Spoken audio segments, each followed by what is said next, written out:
everyone, hope you're all well. It's Bernard here. Hope you're all staying safe. Please join me today on my film and TV channel for a movie review today, and it's an animation today. We're looking at an animation action adventure, and it's entitled Over the Moon. Please, if you're new to the channel, push that subscribe button, push the bell notifications so all these vlogs are coming out, and please check all those lots of playlists there, different things, film reviews, TV drama reviews, movie poster reviews, quizzes, lots and lots of things, information vlogs, and you'll also notice some football vlogs on there as well. So if you or anyone you know is interested in Manchester City, I do history vlogs on Manchester City and City present vlogs as well, so that'll be absolutely fantastic. And please, we're aiming for try and get 500 subscribers, so I'm trying to get that by Christmas 2020. So if you're not subbed yet, please subscribe, and please give your friends a kick or anyone you know who might be interested in these vlogs that I do. I try to entertain and inform as we go along. Please, if you've got any comments you need to make on this film or anything else, just leave your comments. And if you've no time to leave a comment, just give us a thumbs up. That'll be absolutely fantastic. Right, Over the Moon. Yeah, I've not seen an animation for a few weeks, actually. It's the first one I've seen for a few weeks, and it's quite a sort of well appreciated or well looked forward to on this one as well. It's a computer animated musical adventure, fantasy comedy, so it's everything, this, isn't it? It's everything but the kitchen sink in this one. Directed by Glenn Keane in his directorial debut, and co-directed by John Cars.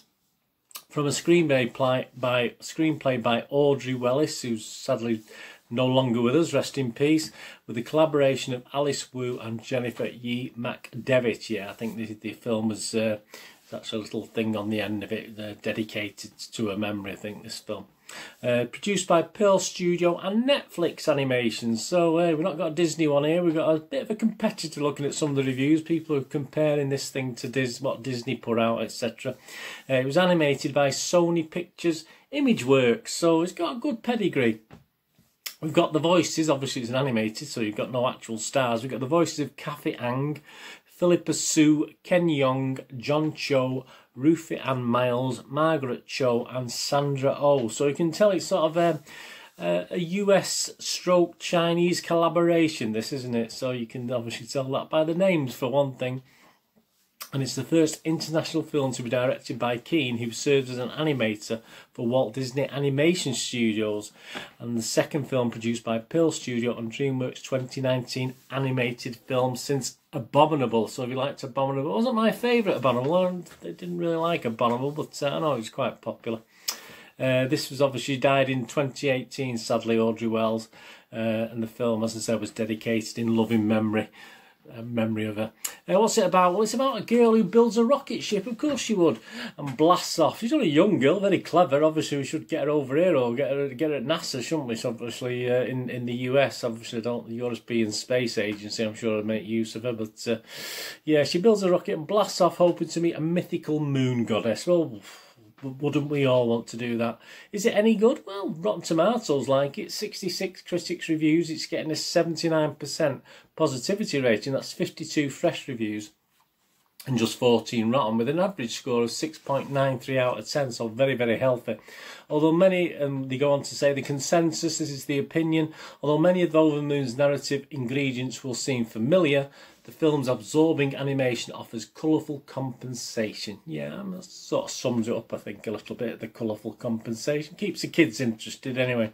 Audience, they like it. Rotten Tomatoes audience, over 211 scores and reviews been left, 82% positivity. So it's not just the critics who like it based on that. Metacritic, well, yeah, they weren't quite as hot as Rotten Tomatoes. It's only getting a 60% positivity rating with 22 critics reviews, and it averages anywhere between 5.5 out of 10, which isn't great, not a disaster though, and 8 out of 10. The Rap's Alonso Duralde, he only gave it 5.5. He wasn't overly impressed. He said, it's great to have an animated female lead that does for science what Belle in Beauty and the Beast did for reading. But ultimately, Over the Moon wanes more than it waxes. See what he did there. Empire liked it though. Empire magazine liked it. 8 out of 10 they scored it. I've not got the particular guy's name who did this review, or lady's name. But they go on to say Netflix wants to prove it can do what Disney does, and it more or less succeeds. Vibrant and heartfelt with tunes to boot, there's plenty of love in Over the Moon. So Empire did like it. Internet Movie Database, this is where we go, isn't it? This is Joe Public, this is you and me, this is just the normal man on the street. Over 3,300 reviews, 3,365 reviews and scores left, and it's averaging 6.7 out of 10, so that's not a bad little score for a sort of animation. Anyway, 6.7 out of 10. Some of the comments left on Internet Movie Database: top-notch animation, but you've seen as many animated films as I've done, then the plot won't stand out in any way. Yeah, I could have probably wrote that myself. I'm giving this 8 stars for visual effects, music and songs. Well rendered, nice work. So someone else liked it. Someone else: beautifully crafted, choreographed and visually impressive film from the designs, clothing, music, camera work, focus, etc. If it focus, I mean, it's an animation, I don't... Okay.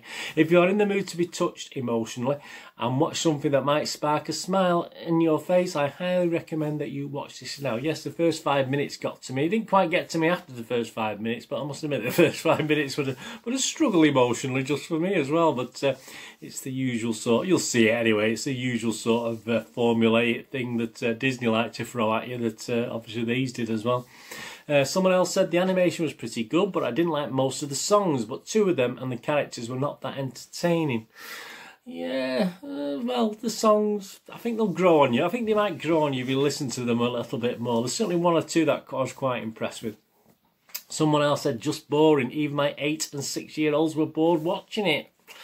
Well, I do have a couple of granddaughters who did manage to watch this, and I think they did like it. A confusing plot, boring characters, don't remember any of them, honestly. I feel like they just merged every Disney show together. It's an awful, confusing mess.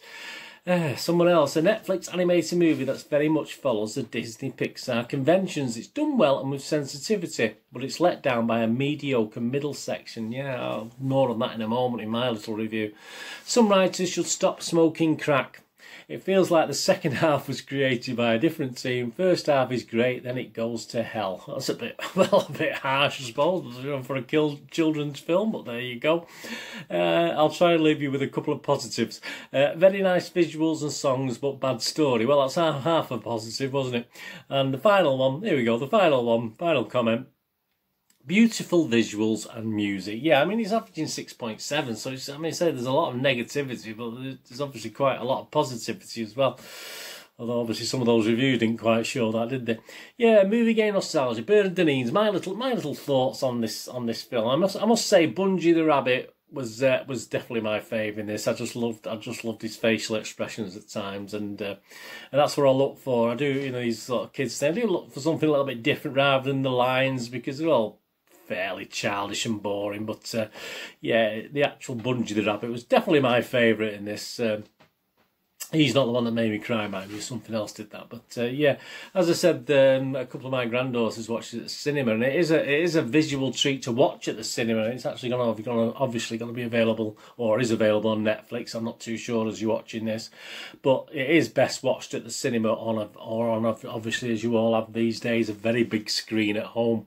I did like the songs dotted about. Not great. I think there's one really great song that I did like that had a very Eurovision-y feel to it. You probably, when we first meet, I think it's Changi, is it? The goddess. Very, very Eurovision-y feel. I'm a big Eurovision fan, as you know, so I did like that. But yeah, so very Disney feel to it. I mean, if you didn't know it was Netflix, you would think it was Disney, to be honest with you. But well, that can be a good thing. That can be a bad thing as well.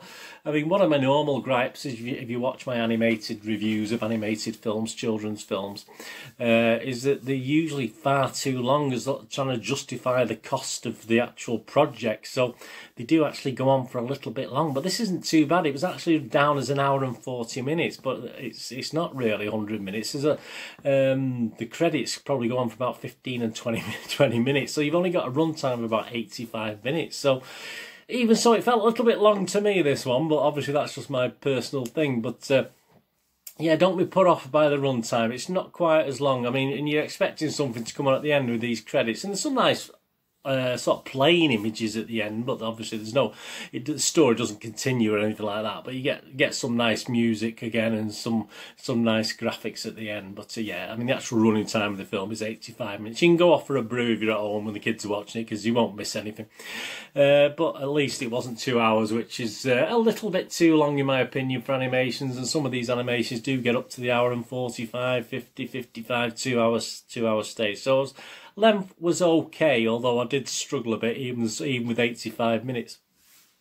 As previously mentioned, it is a really good start. If I had to put this succinctly, it's an okay ending. I don't think the ending is fantastic. I think the ending's okay, but it was a really, really good start. The first 15-20 minutes, I did really enjoy it. I was looking forward to watching the rest of it. But around the middle, yeah, it's more visual. I think it's more visual and colourful and pretty. As I say, it's when the young watchers will probably be entertained just by the sheer colour on screen, if you like. But obviously, adult-wise, it does start to sort of just dawdle along a little bit. And perhaps adults like me could perhaps sneak a little doze if they were at the cinema. They could have a little doze in the middle while the kids were watching this. Possibly just after that Eurovision type song I was telling you about with Changi on the Arrival at the Moon, which is, I think, is about 20-25 minutes into the film. So that after that, have a little doze, because it does the story gets a little bit monotonous, to be honest with you.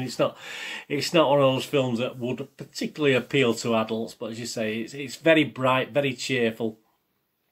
And after all, yeah, so that's probably the best. If you want to doze, if you're feeling a bit tired, just shut your eyes after that song goes off and just have 15, 20, 30 minutes perhaps, and you won't miss too much. Yeah, it is another film that had all the ingredients of being a great, memorable watch. Certainly the start and the young girl building a rocket, etc. had a lot of potential, but the plot was just very, very weak in the middle. The actual quest she sort of went on the moon was a bit wishy-washy with and the people she was with on the quest was a bit wishy-washy, to be honest with you. So it turned into for me anyway, just as another okay animation, which is okay enough to buy or download. And I'm sure the kids may dip in and out of this if you've got grandkids or kids or whatever's going to watch this, but it's certainly not got. I mean, I've watched a lot of animations in my time, obviously when my kids were little, and even now I could go back and watch certain Disney animations, but this won't be being added to the list, unfortunately. I'd dip in and out of it, but no, I won't be sitting there for another 85 minutes and watching it again. That's for sure. So yeah, my score on this, I'm going to give it my basic watchable score. A bit down on what Internet Movie Database and some of the critics are giving it. So I'm going to give it the 6 out of 10. As I said, a little bit disappointed in the middle, but there's enough there to keep very young kids watching the screen, because it is very bright, very, very well animated and good to look at. So that's good for the kids. But yeah, as I said, as an adult, have a little doze, take advantage, have a little doze if you can. The poster, yeah, I mean, I'm showing that poster there. There's 2 or 3 posters been put out there, but I mean, they're great then for kids' bedrooms anyway, aren't they? If you can get hold of any of those. If the kids like the film, which most kids will, I think, apart from that person's 6 to 8 year old who are bored. Obviously, I think most kids will think it's okay. They're not going to rave over it. It's not Frozen. It's not nothing, sort of one of the more recent, if you like, classics rather than the older ones. But yeah, I like the poster. It'd be nice in the kids' room. So I'm going to give the poster victory today. I'm going to give the poster a 6.5 out of 10. So victory for the poster. Poster gets 6.5 out of 10, and the movie just 6 out of 10. Please let me know in the comments what you think. If you've watched this, or you're getting to watch it, or you're going to buy it, on DVD when it eventually will come out. It may just stay on Netflix forever. I just don't know. Anyway, thanks for watching. Please check my links on screen. If you follow or friend me on Facebook, I do check every couple of days and follow friend everyone back. And as I said, you can check all my playlists out, and there's tons of stuff there. Over 640 videos I've done over the last 14-15 months. So there's plenty of bits and pieces there. If you're ever at a loose end and you want to have a quick look around, some quizzes as well, and obviously that'll be fantastic. And please check out my website, moviegamenostalgia.com. I used to have a video shop in the 90s and 2000s, so obviously I still sell a few old and rare DVDs, movie posters from that time, 90s and 2000s, and I've got some board games on there as well, moviegamenostalgia.com. So if you can have a look around there, absolutely fantastic. Anyway, thanks for watching. Whatever you're going to do the rest of the day, have a great one. Look after yourselves, look after your friends, look after your families, and more importantly, let's all look after each other. Until we meet again, it's BERET saying goodbye for now. Stay safe, everyone.